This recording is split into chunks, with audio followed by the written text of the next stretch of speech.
ನಲ್ಲಿ ಮಂಕಾಳು ವೈದ್ಯ clean bowled ಆಗಿದ್ದಾರೆ. ಇಂಪ್ಯಾಕ್ಟ್ ಪ್ಲೇಯರ್ ಆಗಿ ಎಸ್ ಮಲ್ಲಿಕಾರ್ಜುನ್ ಅವರ ಎಂಟ್ರಿ ಲಾಸ್ಟ್ ಮೊಮೆಂಟ್ ನಲ್ಲಿ, ಫೈನಲ್ ಟೈಮ್ ನಲ್ಲಿ ಈ ಅನಿರೀಕ್ಷಿತ ಗೂಗ್ಲಿಗೆ ಮಂಕಾಳು ವೈದ್ಯ ಗಲಿಬಿಲಿಗೊಂಡಿದ್ದಾರೆ, ಬೇಸರಗೊಂಡಿದ್ದಾರೆ. ಎಸ್ ಮಲ್ಲಿಕಾರ್ಜುನ್ ಅವರನ್ನ ಒಳಗೊಂಡಂತಹ ಡಿಕೆ ಟೀಮ್ ರೆಡಿ ಆಗಿದೆ. 20+13 ಒಟ್ಟು 33 ಜನ ಸಚಿವರ ಜೊತೆಗೆ ಡಿಕೆ ಶಿವಕುಮಾರ್ ಅವರು ತಮ್ಮ ಫುಲ್ ಫ್ಲೆಡ್ಜ್ಡ್ ಸರ್ಕಾರ ನಡೆಸೋದಕ್ಕೆ, ಆಡಳಿತವನ್ನ ನಡೆಸೋದಕ್ಕೆ ಸಿದ್ಧರಾಗಿದ್ದಾರೆ. ಆದ್ರೆ ಮಂಕಾಳು ವೈದ್ಯ ಅವರಿಗೆ ಲಾಸ್ಟ್ ಮೊಮೆಂಟ್ ನಲ್ಲಿ ಕಾಂಗ್ರೆಸ್ ಹೈಕಮಾಂಡ್ ಯಾಕೆ ಗೂಗ್ಲಿಯನ್ನ ಹಾಕ್ತು, ಇಂಪ್ಯಾಕ್ಟ್ ಪ್ಲೇಯರ್ ಆಗಿ ಎಸ್ ಮಲ್ಲಿಕಾರ್ಜುನ್ ಅವರನ್ನ ಯಾಕೆ ಇಳಿಸ್ತು? ಈ ಎರಡೆರಡು ಲಿಸ್ಟ್ ಬೆಳಗ್ಗೆ ಅಂದ್ರೆ ಕೆಲ ಗಂಟೆಗಳ ಹಿಂದೆ, ಬಹಳ ಹೊತ್ತೇನಾಗಿಲ್ಲ, 1-2 ಗಂಟೆ 2.5 ಗಂಟೆಗಳ ಮುಂಚೆ ಬಂದಂತಹ ಲಿಸ್ಟ್. ಆ ಲಿಸ್ಟ್ ನಲ್ಲಿ ಮಂಕಾಳು ವೈದ್ಯ ಅವರ ಹೆಸರಿರುತ್ತೆ. ಆದ್ರೆ ಈಗ ಕೆಲ ಕ್ಷಣಗಳ ಹಿಂದೆ ಬಂದಂತಹ ಲಿಸ್ಟ್ ಅಲ್ಲಿ ಮಂಕಾಳು ವೈದ್ಯ ಅವರ ಹೆಸರನ್ನ ರಿಮೂವ್ ಮಾಡಿ ಎಸ್ ಮಲ್ಲಿಕಾರ್ಜುನ್ ಅವರ ಹೆಸರನ್ನ ಹಾಕಲಾಗಿದೆ.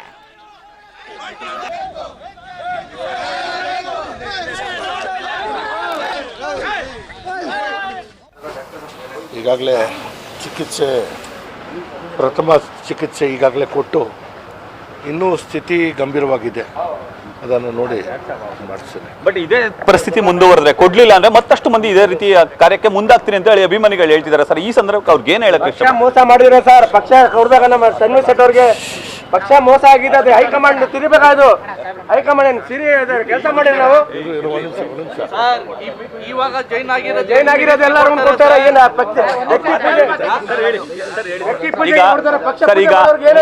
ಈಗ ಮತ್ತಷ್ಟು ಮಂದಿ ಇಲ್ಲ, ಇನ್ನು ಯಾರು ಆಗದೆ ನಾನು ನೋಡ್ಕೊತೀನಿ ಬಿಡಿ. ವ್ಯಕ್ತಿ ಪೂಜೆ ಅವ್ರಿಗೆ ಕೊಡ್ತಾರೆ, ಪಾರ್ಟಿ ಏನಿದೆ ಮಂದಿ ನಿಮ್ಮ ಮನೆ ಮಾಡುವಂತ ಕೆಲಸ ರಾಜೀನಾಮೆ ಕೊಡ್ತೀನಿ ಅಂತ ಹೇಳ್ತಿದ್ದಾರೆ ಸರ್.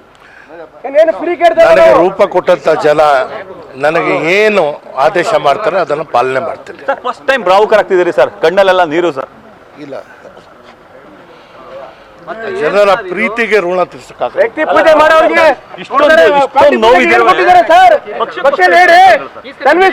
ನೋವಾಗ್ರೆ ನಮ್ಗೆ ನೋವಾಗ್ತಾರ. ಅದು ಪಕ್ಷಕ್ಕಿಂತ ನನ್ನ ಕಾರ್ಯಕರ್ತರು ಆ ಪ್ರೀತಿ ಅಭಿಮಾನ ನಾನು ಋಣ ತೀರಿಸುವಂಥದ್ದಕ್ಕೆ ಸಾಧ್ಯನೂ ಇಲ್ವಂಥದ್ದು. ಅಧಿಕಾರ ಸಿಕ್ಕುತ್ತೆ ಹೋಗುತ್ತೆ, ಆದರೆ ಈ ರೀತಿಯಲ್ಲಿ ವರ್ತನೆ ಅದು ಖಂಡಿತವಾಗಿ ನಾನು ಮಾಧ್ಯಮದ ಮೂಲಕವೇ ಇರ್ತೇನೆ. ನನಗೆ ರೂಪ ಕೊಟ್ಟಂತಹ ಜನ ಅವರ ಮಾತಿಗೆ ಸದಾ ನಾನು ತಲೆ ತಗ್ಸ್ತೀನಿ. ಸರ್ ಮೋಸ ಆಯ್ತು ಅಂತ ಈ ಕಣ್ಣೀರು ಇಲ್ಲ, ನನ್ನ ಕಾರ್ಯಕರ್ತನಿಗೋಸ್ಕರ. ಬಟ್ ಇಷ್ಟೊಂದು ಪಕ್ಷ ಇಷ್ಟೊಂದು ಮೋಸ ಮಾಡ್ತಾ, ಪಕ್ಷ ಇಷ್ಟೊಂದು ಮೋಸ ಮಾಡ್ತಾ ಅಂತ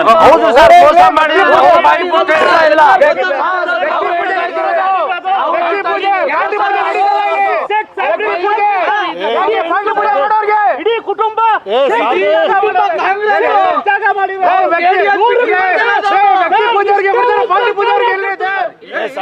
ವ್ಯಕ್ತಿ ಪೂಜೆಗೆ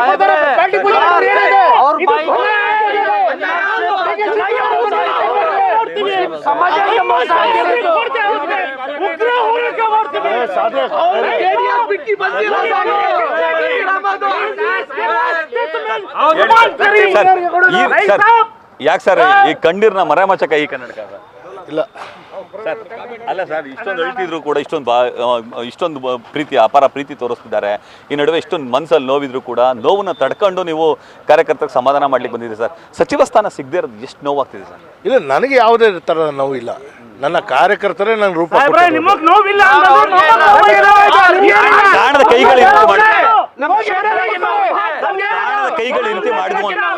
ಕೈಗಳು ಈ ರೀತಿ ಮಾಡಿದ್ವು ಅಂತ ಹೇಳಿದ್ರು ಸರ್. ಯಾರು ಸರ್ ಆ ಕೈಗಳು? ನಾನು ನಿಮ್ಗೆ ಹೇಳಿದ್ದೇನೆ, ನಾನು ವಿಶ್ಲೇಷಣೆ ಮಾಡಿ ಮಾಧ್ಯಮದ ಮುಂದೆ ಅಂತಿಮವಾದಂತಹ ನನ್ನ ಹೇಳಿಕೆ ನಾನು ನೀಡ್ತಾ ಇದ್ದೆ. ಇವತ್ತಿನ ಸನ್ನಿವೇಶದಲ್ಲಿ ಎಲ್ಲೂ ಯಾರ ವಿಚಾರನೂ ನಾನು ಮಾತಾಡ್ತೀನಿ. ಪಕ್ಷದ್ರೋಹ ಸ್ಥಾನ ಸಿಗುತ್ತೆ, ಕೊರಗು ಮತ್ತೆ ಕೂಗು ಸರ್ ಸಿಕ್ಕಿದೆ, ಯಾರಿಗಿಲ್ಲ ಅನ್ನೋದಲ್ಲ, ಎಲ್ಲರಿಗೂ ಸರ್ವರಿಗೂ ಯಾರ್ಯಾರಿಗೆ ಅವಕಾಶ ಸಿಕ್ಕಿದೆ ಅವ್ರಿಗೆ ಅಭಿನಂದನೆ ಸಲ್ಲಿಸಿದ್ದೇನೆ. ನನಗೆ ಅಪಾರವಾದಂತಹ ನಂಬಿದ್ದೆ, ನಾನು ಹಾಳಾಗಿದ್ದೇನೆ, ದ್ರೋಹ ಹೋಗಿದ್ದೇನೆ. ನಂತರ ಅದು ಮಾತಾಡ್ತೀನಿ.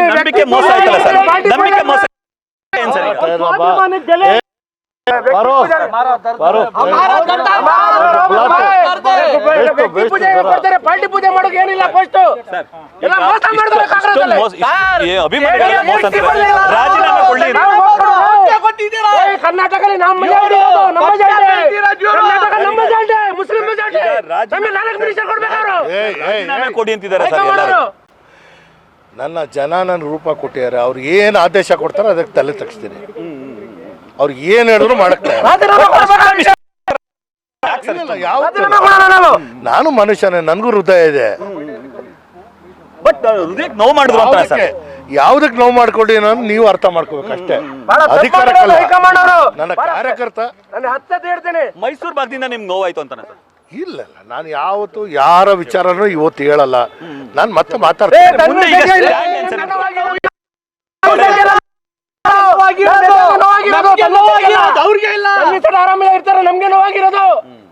ನನ್ನ ಕಾರ್ಯಕರ್ತರ ಭಾವನೆಗಳಿಗೆ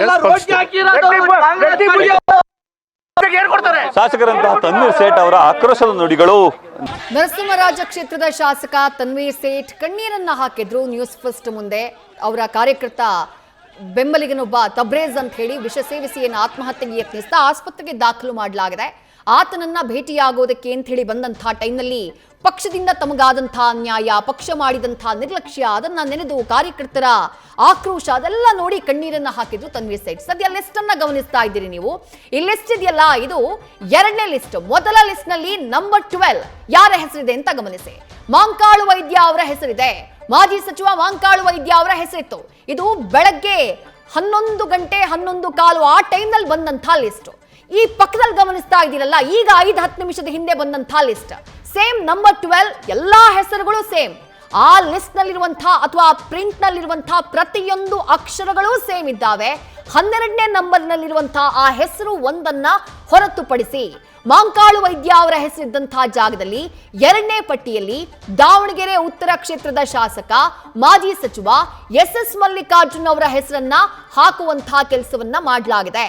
ಮೊದಲ ಲಿಸ್ಟ್ ನಲ್ಲಿ ಅವಕಾಶವನ್ನ ಪಡೆದಿದ್ದಂತಹ ಮಾಂಕಾಳು ವೈದ್ಯ 2ನೇ ಲಿಸ್ಟ್ ನಲ್ಲಿ ಔಟ್ ಆಗಿದ್ದಾರೆ. ಅವರ ಜಾಗಕ್ಕೆ ಎಸ್ ಮಲ್ಲಿಕಾರ್ಜುನ್ ಅವರನ್ನ ಹಾಕಿ ಎಸ್ ಮಲ್ಲಿಕಾರ್ಜುನ್ ಅವರಿಗೆ ಸಚಿವ ಸಂಪುಟದಲ್ಲಿ ಸ್ಥಾನವನ್ನ ನೀಡುವಂತಹ ಕೆಲಸವನ್ನ ಹೈಕಮಾಂಡ್ನ ನಾಯಕರು ಮಾಡಿದ್ದಾರೆ. ಪಟ್ಟಿಯಲ್ಲಿ ಉಳಿದಿದ್ದೆಲ್ಲವೂ ಸೇಮ್, ಪ್ರತಿಯೊಂದು ಇನ್ಕ್ಲೂಡಿಂಗ್ ಹಸ್ತಾಕ್ಷರ ಎಲ್ಲವೂ ಸೇಮ್. ಬದಲಾಗಿರೋದು ನಂಬರ್ 12 ಮಾತ್ರ. 12ನೇ ಸಂಖ್ಯೆಯ ಮುಂದಿದ್ದಂತಹ ಹೆಸರು ಮಾತ್ರ ಮಾಂಕಾಳು ವೈದ್ಯ ಅವರ ಬದಲಾಗಿ ಎಸ್ ಮಲ್ಲಿಕಾರ್ಜುನ್ ಅವರ ಹೆಸರು ಬಂದಿದೆ. ಯಾಕೆ ಬದಲಾಯಿತು? ಲಾಸ್ಟ್ ಮೊಮೆಂಟ್ ನಲ್ಲಿ, ಕೊನೆಯ ಕ್ಷಣದಲ್ಲಿ ಯಾಕೆ ಹೆಸರು ಚೇಂಜ್ ಆಯಿತು? ಒಂದು ಸಲ ಹೈಕಮಾಂಡ್ ಪಟ್ಟಿಯನ್ನ ಮಾಡಿ ರಾಜ್ಯಕ್ಕೆ ಕಳುಹಿಸಿದಂತಹ ನಂತರ, ಡಿ.ಕೆ. ಶಿವಕುಮಾರ್ ಅವರಿಗೆ ಕಳುಹಿಸಿದಂತಹ ನಂತರದಲ್ಲಿ 1-2 ಗಂಟೆಗಳ ಅವಧಿಯಲ್ಲಿ ಅಂಥದ್ದೇನ್ ನಡೆದು ಬಿಡ್ತು? ಯಾಕೆ ಎಸ್ ಮಲ್ಲಿಕಾರ್ಜುನ್ ಅವರ ಹೆಸರನ್ನ, ಮಾಂಕಾಳು ವೈದ್ಯ ಅವರ ಹೆಸರನ್ನ ರಿಮೂವ್ ಮಾಡಿ ಹಾಕಿದ್ರು? ಯಾರು ಮಲ್ಲಿಕಾರ್ಜುನ್ ಅವರ ಪರವಾಗಿ ಲಾಬಿಯನ್ನ ಮಾಡಿದವರು ಯಾರು, ಅಥವಾ ಹೈಕಮಾಂಡ್ ಮೇಲೆ ಒತ್ತಡವನ್ನ ಹಾಕಿದವರು ಯಾರು? ಇದು ಸಹಜವಾಗಿರುವಂತಹ ಕುತೂಹಲ. ಯಾಕಂದ್ರೆ ಒಂದು ಸಲ ಕಾಂಗ್ರೆಸ್ ಹೈಕಮಾಂಡ್ ಲಿಸ್ಟ್ ಅನ್ನ ಮಾಡಿದಂತಹ ನಂತರದಲ್ಲಿ ಆ ಲಿಸ್ಟ್ ಅನ್ನ ಇಷ್ಟು ದಿನಗಳ ಕಾಲ ಚರ್ಚೆಯನ್ನ ಮಾಡಿತಾನೆ ರಾಜ್ಯಕ್ಕೆ ಕಳಿಸಿರೋದು. ರಾಜ್ಯ ನಾಯಕರು ಮೊನ್ನೆಯೇ ಚರ್ಚೆ ಮಾಡಿ ತಮ್ಮ ಪಟ್ಟಿಯನ್ನ ಕೊಟ್ಟು ವಾಪಸ್ ರಾಜ್ಯಕ್ಕೆ ಬಂದ್ಬಿಟ್ಟಿದ್ರು ಮೊನ್ನೆ ಗುರುವಾರ. ಅದಾದ ನಂತರ ಇಷ್ಟು ದಿನಗಳ ಕಾಲ ಕಾಂಗ್ರೆಸ್ ಹೈಕಮಾಂಡ್ ನಾಯಕರ ಕೈನಲ್ಲಿ ಸಮಯ ಆಯಿತು. ಅಳೆದು ತೂಗಿ ಚರ್ಚೆಯನ್ನ ಮಾಡಿ ಲಿಸ್ಟ್ ಅನ್ನ ರೆಡಿ ಮಾಡಿದ್ರು. ನಿನ್ನೆ ಕೆ.ಸಿ. ವೇಣುಗೋಪಾಲ್ ಅವರು ಬೆಳಗ್ಗೆ 10:30 ಸುಮಾರಿಗೆ ನಾವು ಲಿಸ್ಟ್ ಅನ್ನ ಕಳುಹಿಸ್ತೀವಿ ಅಂತ ಹೇಳಿ ಡಿ.ಕೆ. ಶಿವಕುಮಾರ್ ಅವರಿಗೆ ಕರೆ ಮಾಡಿದ್ರು. ಅಷ್ಟು ಸಮಯ ಆಯಿತು. ಅಷ್ಟು ಸಮಯ ಚರ್ಚೆ ಮಾಡಿ ಅಳೆದು ತೂಗಿ 20 ಜನರ ಹೆಸರನ್ನ ಫೈನಲ್ ಮಾಡಿ ಇವತ್ತು ಬೆಳಗ್ಗೆ ಕಳುಹಿಸುವಂತಹ ಕೆಲಸವನ್ನ ಹೈಕಮಾಂಡ್ ನಾಯಕರು ಮಾಡಿದ್ರು. ಕಳುಹಿಸಿದಂಥ 1-2 ಗಂಟೆಯ ಒಳಗಾಗಿ ಲಿಸ್ಟ್ ನಲ್ಲಿದ್ದಂಥ ಒಂದು ಹೆಸರು ಬದಲಾವಣೆಯಾಗುತ್ತೆ. ಅದು ಮಾಂಕಾಳು ವೈದ್ಯ ಅವರ ಹೆಸರು. ಅವರ ಹೆಸರು ಹೋಗುತ್ತೆ, ಎಸ್ ಮಲ್ಲಿಕಾರ್ಜುನ್ ಅವರ ಹೆಸರು ಬರುತ್ತೆ. ಆ ಹೆಸರು ಯಾಕೆ ಬಂತು, ಈ ಲಾಸ್ಟ್ ಮೊಮೆಂಟ್ ಟ್ವಿಸ್ಟ್ ಯಾಕೆ ಅನ್ನೋದು ಕುತೂಹಲ. ಮತ್ತಷ್ಟು ಡೀಟೇಲ್ಸ್ ನಮ್ಮ ಪ್ರತಿನಿಧಿ ಮಂಜುನಾಥ್ ನೀಡ್ತಾ ಹೋಗ್ತಾರೆ. ಮಂಜುನಾಥ್, ಈ ಲಾಸ್ಟ್ ಮೊಮೆಂಟ್ ಟ್ವಿಸ್ಟ್ ಅದು ಮೊದಲ ಪಟ್ಟಿ ಬಂದು 2 ಗಂಟೆಗಳ ಒಳಗಾಗಿ ಬಂದಂತಹ 2ನೇ ಪಟ್ಟಿ. ಆ 2 ಗಂಟೆಗಳ ಅವಧಿಯಲ್ಲಿ ಏನಾಯ್ತು? ಎಸ್ ಮಲ್ಲಿಕಾರ್ಜುನ್ ಅವರು ಮಾಂಕಾಳು ವೈದ್ಯ ಅವರ ಸ್ಥಾನವನ್ನ ಹೇಗೆ ಪಡ್ಕೊಂಡ್ರು, ಯಾಕೆ ಪಡ್ಕೊಂಡ್ರು? ಕಾಂಗ್ರೆಸ್ ಪಡಸಾಲೆಯಲ್ಲಿ ಏನ್ ಚರ್ಚೆ ಆಗ್ತಾ ಇದೆ ಮಂಜುನಾಥ್? ವಿದ್ಯಶ್ರೀ, ಏನು ಇವತ್ತು ಸಚಿವ ಸಂಪುಟ ನೂತನ ಸಚಿವರಿಗೆ ಪ್ರಮಾಣ ವಚನ ಮಾಡಲಿಕ್ಕೆ ಈಗಾಗಲೇ ಎಲ್ಲ ಸಿದ್ಧತೆಯನ್ನ ಮಾಡ್ಕೊಂಡಿರುವಂತದ್ದು. ಅದರಲ್ಲೂ ಕೂಡ ಎಐಸಿಸಿ ನಾಯಕರು ಒಂದು ಸಭೆಯನ್ನ ಮಾಡಿದ್ವಿ. ಪ್ರಮುಖವಾಗಿ 20 ಜನ ಸಚಿವರ ಒಂದು ಪಟ್ಟಿಯನ್ನ ಬಿಡುಗಡೆ ಮಾಡಿದ್ರು. ಅದರಲ್ಲಿ ಕೂಡ ಮಾಜಿ ಸಚಿವರಾಗಿರುವಂತಹ ಅಂಕಲ್ ವೈದ್ಯ ಅವರಿಗೆ ಮತ್ತೆ ಸಚಿವ ಸ್ಥಾನವನ್ನ ನೀಡಬೇಕು ಅನ್ನೋ ಹೈಕಮಾಂಡ್ ತೀರ್ಮಾನವನ್ನ ತೆಗೆದುಕೊಂಡಿತ್ತು. ಜೊತೆಗೆ ಪಟ್ಟಿಯನ್ನು ಕೂಡ ಬಿಡುಗಡೆ ಮಾಡಿತ್ತು. ಆದ್ರೆ ಇಲ್ಲಿ ಪ್ರಮುಖವಾಗಿ ಏನು ದಾವಣಗೆರೆ ಶಾಸಕರಾಗಿರುವಂತಹ ಮತ್ತೆ ಮಾಜಿ ಸಚಿವರಾಗಿರುವಂತಹ SS ಮಲ್ಲಿಕಾರ್ಜುನ್ ಅವರಿಗೆ ಸಚಿವ ಸ್ಥಾನದಿಂದ ಕೊಡಲಾಗಿತ್ತು. ಆದ್ರೆ ಈ ಒಂದು 2 ಗಂಟೆಗಳಲ್ಲಿ ಹೈಕಮಾಂಡ್ ನಾಯಕರ ಜೊತೆಗೆ ನೇರವಾಗಿ ಒಂದು ಮಾತುಕತೆಯನ್ನ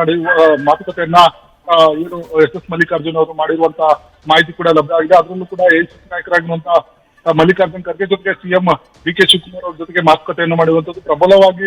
ಪ್ರಮುಖವಾಗಿ ಏನು ಮಧ್ಯ ಕರ್ನಾಟಕದಲ್ಲಿ ಲಿಂಗಾಯತ ಸಮುದಾಯದವರಿಗೆ ಯಾವುದೇ ರೀತಿಯ ಸಚಿವ ಸ್ಥಾನ ಸಿಗಲಿಲ್ಲ. ಅದರಲ್ಲೂ ಕೂಡ ಪ್ರಬಲ ಸಮುದಾಯದ ನಾಯಕರಾಗಿರುವಂತಹ ಲಿಂಗಾಯತ ಸಮುದಾಯದ ನಾಯಕರಾಗಿರುವಂತಹ ಮಲ್ಲಿಕಾರ್ಜುನ್ ಅವರಿಗೆ ಸಚಿವ ಸ್ಥಾನ ಮಿಸ್ ಆಗಿರೋದು ಸಾಕಷ್ಟು ಚರ್ಚೆಗಳು ಕೂಡ ಕಾರಣ ಆಗಿತ್ತು. ಹಾಗಾಗಿ ಖುದ್ದು AICC ನಾಯಕರ ಜೊತೆ DK ಶಿವಕುಮಾರ್ ಅವರು ಮಾತುಕತೆ ಮಾಡುವ ಮುಖಾಂತರ ಇಲ್ಲಿ ಮಂಕಳ್ ವೈದ್ಯ ಅವರಿಗೆ ಒಂದು ಏನು ಸಚಿವ ಸ್ಥಾನವನ್ನು ಕೊಡಲಾಗಿತ್ತು, ಆ ಒಂದು ಸಚಿವ ಸ್ಥಾನ ಪಟ್ಟಿಯಿಂದ ಅವ್ರನ್ನ ಕೊಟ್ಟು ಈಗ ಮಲ್ಲಿಕಾರ್ಜುನ್ ಅವರಿಗೆ ಅವಕಾಶವನ್ನ ಮಾಡಿಕೊಡಲಾಗಿದೆ. ಇದ್ರ ಬಗ್ಗೆ ಸ್ಪಷ್ಟವಾದಂತಹ ಒಂದು ನಿರ್ದೇಶನಗಳು ಕೂಡ ಬಂದಿರುವಂತದ್ದು. ಮೊದಲಿಗೆ ಇದು ಮಂಕಳ್ ವೈದ್ಯ ಅವರಿಗೆ ಖುದ್ದು DK ಶಿವಕುಮಾರ್ ಅವರೇ ಕರೆ ಮಾಡಿ ಸಂಜೆ ನಡೆಯುವಂತಹ ಪ್ರಮಾಣ ವಚನ ಕಾರ್ಯಕ್ರಮಕ್ಕೆ ರೆಡಿಯಾಗಿ ಅನ್ನೋ ಒಂದು ಸೂಚನೆಯನ್ನು ಕೊಟ್ಟಿದ್ರು. ನಂತರ DK ಶಿವಕುಮಾರ್ ಅವರೇ ಖುದ್ದು ಕರೆ ಮಾಡಿ ತಾವು ತಮ್ಮ ಮನೆಗೆ ಬರಬೇಕು ಅನ್ನೋ ಒಂದು ಸೂಚನೆಯನ್ನು ಕೊಡ್ತಾರೆ. ಬದಲಾದ ರಾಜಕೀಯ ಸನ್ನಿವೇಶದಲ್ಲಿ ತಮಗೆ ಸಚಿವ ಸ್ಥಾನವನ್ನ ವಾಪಸ್ ತೆಗೆದುಕೊಳ್ಳಲಾಗಿದೆ. ಮಲ್ಲಿಕಾರ್ಜುನ್ ಅವರಿಗೆ ಒಂದು ಸಚಿವ ಸ್ಥಾನವನ್ನು ಕೊಡೋ ಒಂದು ಸಂದರ್ಭ ಸೃಷ್ಟಿಯಾಗಿದೆ. ಹಾಗಾಗಿ ತಾವು ತಮ್ಮನ್ನ ಭೇಟಿ ಮಾಡಬೇಕು ಅನ್ನೋ ಒಂದು ಸೂಚನೆ ಕೊಡ್ತಾರೆ. ಹಾಗಾಗಿ ಈ ಮಂಕಳ್ ವೈದ್ಯ ಅವರು ನೇರವಾಗಿ DK ಶಿವಕುಮಾರ್ ಅವರನ್ನ ಭೇಟಿ ಮಾಡಿ ತಮ್ಮ ಅಸಮಾಧಾನವನ್ನು ಕೂಡ ಹೊರಹಾಕಿರುವ ಮಾಹಿತಿ ಕೂಡ ಲಭ್ಯ ಆಗಿರುವಂತದ್ದು. ಹಾಗಾಗಿ ಇಲ್ಲಿ ಪ್ರಮುಖವಾಗಿ ಲಿಂಗಾಯತ ಸಮುದಾಯದ ಮಲ್ಲಿಕಾರ್ಜುನ್ ಅವರಿಗೆ ಮಣೆ ಹಾಕುವ ನಿಟ್ಟಿನಲ್ಲಿ, ಜೊತೆಗೆ ಮಧ್ಯ ಕರ್ನಾಟಕದ ಒಂದು ಪ್ರಬಲ ಸಮುದಾಯ ನಾಯಕರಾಗಿರುವಂತಹ ಮಲ್ಲಿಕಾರ್ಜುನ್ ಅವರಿಗೆ ಅವಕಾಶ ಮಾಡಿಕೊಡುವ ನಿಟ್ಟಿನಲ್ಲಿ ಮಂಕಳ್ ವೈದ್ಯ ಅವರಿಗೆ ಸಚಿವ ಸ್ಥಾನ ಮಿಸ್ ಆಗಿದೆ ಅನ್ನೋ ಒಂದು ಮಾಹಿತಿ ಲಭ್ಯ ಆಗಿರುವಂತದ್ದು. ಇದೆಷ್ಟೇ. ಥ್ಯಾಂಕ್ ಯು ಮಂಜುನಾಥ್, ತಮ್ಮೆಲ್ಲ ಡೀಟೇಲ್ಸ್ಗೆ. ಪ್ರಧಾನಮಂತ್ರಿ ಆಗಬೇಕು ಅನ್ನೋದು ಎಲ್ಲ ಕಾಂಗ್ರೆಸ್ಸಿಗರ ಒಟ್ಟಭಿಪ್ರಾಯ. ಆ ಒಂದು ಈರ್ಷೆ ನೆರವೇರಬೇಕು ಅಂದ್ರೆ ನಾವೆಲ್ಲರೂ ಜವಾಬ್ದಾರಿಯಿಂದ ಈ ಕೆಲಸನ ನಿರ್ವಹಿಸಬೇಕಾಗಿದೆ. ಕೊಟ್ಟಿರ್ತಕ್ಕಂಥ ಜವಾಬ್ದಾರಿನ ನಮ್ಮ ಅಖಿಲ ಭಾರತ ಕಾಂಗ್ರೆಸ್ ಪಕ್ಷದ ಅಧ್ಯಕ್ಷ ಅಂತ ಮಲ್ಲಿಕಾರ್ಜುನ್ ಖರ್ಗೆ ಅವರು, ರಾಹುಲ್ ಗಾಂಧಿ ಅವರು, ನಮ್ಮ ಸಿದ್ದರಾಮಯ್ಯನವರು, ನಮ್ಮ ಮುಖ್ಯಮಂತ್ರಿಗಳಾದಂಥ DK ಶಿವಕುಮಾರ್ ಅವರು ಕೊಟ್ಟಂತ ಈ ಜವಾಬ್ದಾರಿನ ಅತ್ಯಂತ ಜವಾಬ್ದಾರಿಯಿಂದ ಪಕ್ಷಕ್ಕೆ ಹೆಸರು ಬರೋ ರೀತಿಯಲ್ಲಿ ಜನಸೇವೆಯನ್ನ ನಾವು ಮಾಡ್ತೀವಿ. ಸರ್, SS ಮಲ್ಲಿಕಾರ್ಜುನ್ ಭೇಟಿಯಾಗಿದ್ದೀರಿ ಸರ್. ಈಗ ಮಂಕಳ್ ವೈದ್ಯ ಅವರನ್ನು ತಪ್ಪಿಸಿ ಇವರಿಗೆ ಕೊಟ್ಟಿದ್ದಾರೆ ಅಂತ ಆರೋಪ. ಪಕ್ಷ ತೀರ್ಮಾನ ಏನ್ ಮಾಡ್ತಾ ಇದೆ ಅದು ನಮಗೆ ಗೊತ್ತಿಲ್ಲ. ಆ ತೀರ್ಮಾನಕ್ಕೆ ಎಲ್ಲರೂ ಬದ್ಧರಾಗಿದ್ದಾರೆ. ಜಾಸ್ತಿ ಒತ್ತನ್ನು ಕೊಟ್ಟಿದೆ ಅನ್ಸುತ್ತೆ ಸರ್. ಯಾಕಂದ್ರೆ 60% ಕಾಂಗ್ರೆಸ್ ಪಕ್ಷವೇ ಅಹಿಂದ ಆಗಿರೋದ್ರಿಂದ ನಾವು ಬಹುಸಂಖ್ಯಾತ ವರ್ಗ ಕಾಂಗ್ರೆಸ್ ಪಕ್ಷದ ಬಗ್ಗೆ ಭರವಸೆಯನ್ನ ಯಾಕಿಟ್ಟಿದ್ದಾರೆ ಅಂತಾರೆ. ಇದೇ ಕಾಂಗ್ರೆಸ್ ಪಕ್ಷದ ಧ್ಯೇಯ ಸಂದೇಶ. ಸದಾಕಾಲ ಬಡವರ ಬಗ್ಗೆ, ದೀನದಲಿತರ ಬಗ್ಗೆ, ಹಿಂದುಳಿದವ್ರ ಬಗ್ಗೆ, ಅಲ್ಪಸಂಖ್ಯಾತರ ಬಗ್ಗೆ ಕಾಳಜಿಯನ್ನು ಇಟ್ಕೊಂಡು ಏನಾದ್ರು ಕೆಲಸ ಮಾಡ್ತಕ್ಕಂಥ ಒಂದು ಪಕ್ಷ ಇದ್ರೆ ಕಾಂಗ್ರೆಸ್ ಪಕ್ಷ. ಇವತ್ತು ಅದನ್ನು ನಡೆಸ್ತಾ ಇರ್ತಕ್ಕಂಥ ಮುಂಚೂಣಿಯಲ್ಲಿ ವಿರೋಧ ಪಕ್ಷದ ನಾಯಕರಾಗಿ ಕೆಲಸ ಮಾಡ್ತಿರ್ತಕ್ಕಂಥ ರಾಹುಲ್ ಗಾಂಧಿ ಅವರ ಹೋರಾಟಕ್ಕೆ ಇನ್ನೇನು ಕೆಲವೇ ವರ್ಷಗಳಲ್ಲಿ ಜಯ ಸಿಗಲಿದೆ. ಅವರು ಮುಂದಿನ ಪ್ರಧಾನಮಂತ್ರಿ ಆಗ್ತಾರೆ. ನ್ಯೂಸ್ ಫಸ್ಟ್ ನಿರ್ಭೀತಿಯಿಂದ ನಿಮ್ಮ ಪರವಾಗಿ.